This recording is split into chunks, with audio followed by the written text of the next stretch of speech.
चालू होगा।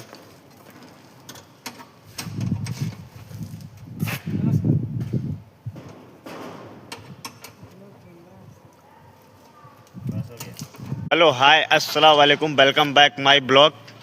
अब इसका केबिन चढ़ाना रह गया है गाइस।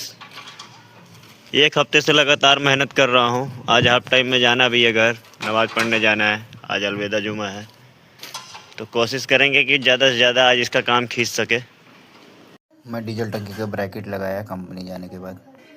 आज अलविदा जुमा था तो ज़्यादा काम वाम करने का मन नहीं था, फटाफट लगाया। जो भी छोटा मोटा काम बचा हुआ था निपटा करके रेडी। फट से मैं निकल गया फिर कंपनी से नमाज़ पढ़ने के लिए। अलविदा जुमा था आज, कल हमारा ईद है।